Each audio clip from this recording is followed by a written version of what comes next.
Hello and welcome to another Raggy's Beer Review. So today we're going over to Black Sheep Brewery for their Black Sheep Blonde. A modern blonde ale, 3.7%, so quite a low ABV. Doesn't say anything that side. Blonde. The product of 200 years of brewing experience and a family rebellion, brewed to challenge convention. Born iconic, proper beer done properly. Brewed to guarantee unparalleled refreshment to the very last drop, a modern zesty blonde brewed with fresh Dale's water in Masham, Yorkshire, a breed apart. So, got this from a supermarket. Don't ask me which, I have no idea. Absolutely no idea. Zesty on the nose. 3.7%, so very drinkable and very re-drinkable as well. There's a reason why 4% pale ales and that category sell so well. Why? Because you can drink a lot of them. For those people who do drink a lot of them. So blonde ale looks golden to me, but we won't pick on colours because I'm crap at them. Good sporadic carbonation there, little a centimetre of white head. Yeah, lovely zesty nose on that.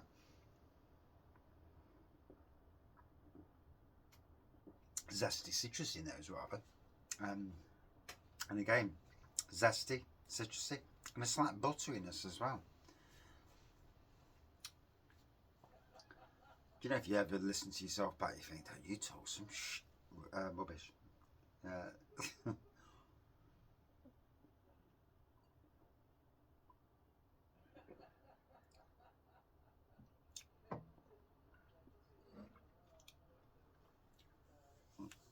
Oh.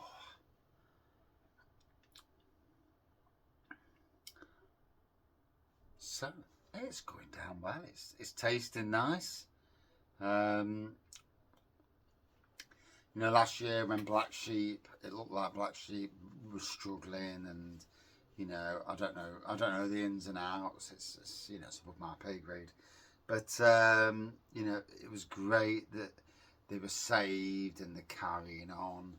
A brewery I do like, modern traditional brewery throughout, but one with some amazing beers nonetheless. And if I'm gonna support a brewery this year for an advent calendar, I want one obviously that does 24 different beers. No point having a beer. I don't want to be reviewing the same beer twice in the same month. Pointless, you know. For people who just drink beer and get an advent calendar just for drinking, then fair dues. But that's not really what I do my advent calendars. It'll be a strange year this year because at the moment I've got no clear looking at the future for what advent calendar I'm going to get, and that's even if, you know, even if the pennies allow that at the end that time of year.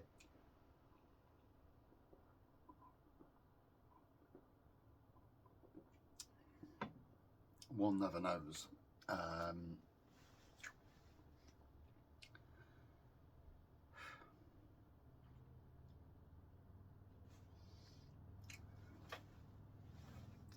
But money, what is it? A commodity that we all need to survive, but also a commodity that brings out the worst in people. And when we look at, I mean, in my, not this job, but two jobs ago, there were people paid a lot more than me who did nothing.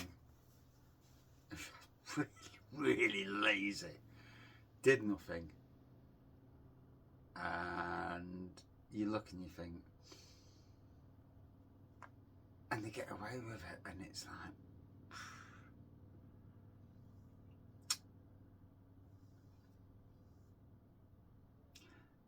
but the one thing is, I sleep well at night, and I sleep very well, to be fair. Yeah. So I need to go up for a blooming wee. You know what this thing is, we're going up for a wee. The other night when it was really hot, I got up 3 times. I had no idea if I actually slept. I must have slept, but I'd be sleeping and I'd wake up, oh, I need a wee, and I'm boiling. So I'll go to the toilet, which is luckily upstairs, go for a wee, cold water, all down my arms and my legs and that. And head under the tap, get some cold water, back into bed 3 times the other night. And then it must have got a bit cooler in the night because I actually slept pretty decent after that. Yeah. I mean, the dog, Pepper, she she used to sleep upstairs and then she went downstairs for a long while. Literally in the last couple of weeks, I don't know what it is, whether she just wants our companionship. But now she's come back upstairs to sleep upstairs on the floor next to the bed. And it's like, oh, bloody hell. The only problem is she snores. And it's like, bloody hell. I mean, it's bad enough if the wife snores. Not as all the time she does it. Or bad enough if I snore, obviously. When the bloody dog's snoring, it's like, oh, for God's sake, foot out of the bed. Oi! Pack it in. Oh, dear. Hey, it does make you chuckle. It does. Anyway, on the way. Oh. Drink this, go up the house, do some social media whilst watching TV. Hopefully there's nothing crap. I might kick my son out of the front room and say, go upstairs and watch your rubbish. Because he watches YouTube, but he watches these blokes who play games. Or they watch videos and they're there taking the mickey out of the videos. And it's like, wow, that's original.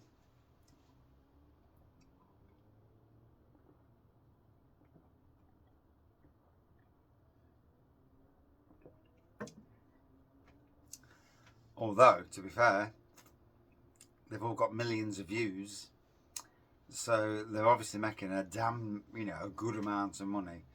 It's funny because the other day, I got told that apparently, 4th most watched beer reviewer on YouTube.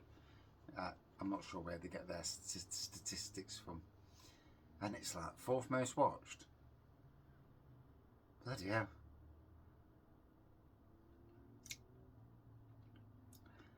Now I know that, from what I've heard, Real Ale Craft Beer doesn't work. All YouTube is his job, which is fair play. It's good if you can do it. Fair play. So him and Craft Beer Channel, this number 1 and 2, I suppose. But if I'm 4, then I'm doing something majorly wrong. Because flipping heck. Yeah. I won't be able to live off YouTube, let's put it that way. Not by a long shot. I had somebody one day, and I'm trying to remember who it was, said, I'd like to be a few pounds behind Raggy and what he earns off YouTube. I thought, you fucking wouldn't. Yeah. Yeah. It wouldn't be a day's wage. A month. Not even half a day's wage. And for most people, probably not even a quarter of a day's wage. So that tells you, And then I look at what people like Theme Park Worldwide are doing, and I'm like, and it's like, bloody hell. And I can see why people do the social media thing. And fair play to them, really. I don't agree with some of it, but I do agree that if you can do something that you really love, make money out of it, and just carry on doing that and make a life out of it, then absolutely fair play. Yeah. I don't think beer reviewing, well, for the most people, for 99.9% of beer reviewers, I don't think any of us are earning enough to do that, if anything. The funny thing is, Google put ads on your channel anyway, whether you monetize or not. I never really wanted to monetize, and I got fed up with Google sticking ads on. I'm thinking, why are you sticking ads on my channel when it's supposed to be a no ad channel? So I put ads on, But yeah.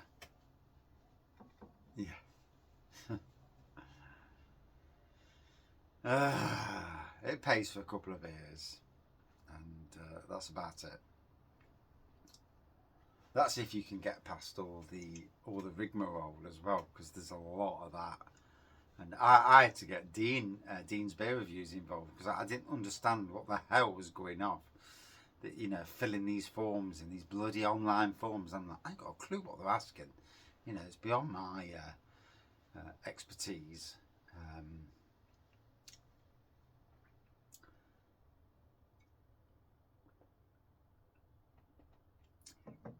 Always good to dispel the myths.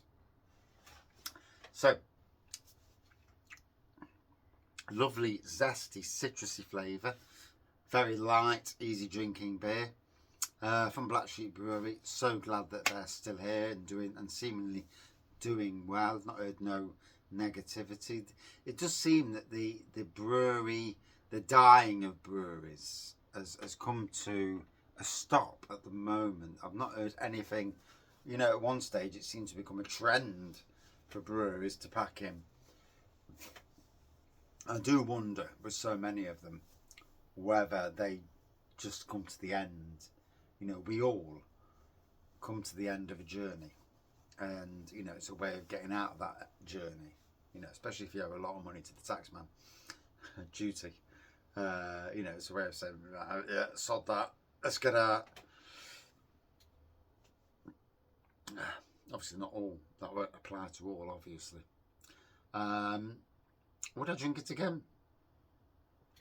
No, it's a one-off beer for me. Definitely a one-off beer. It is what it is. Some beers are one-offs and some beers you will drink again. That doesn't mean it's a bad beer. I enjoy, you know, the zestiness, the citrusy, very easy drinking. 4.0 out of 5 for me. What do you think?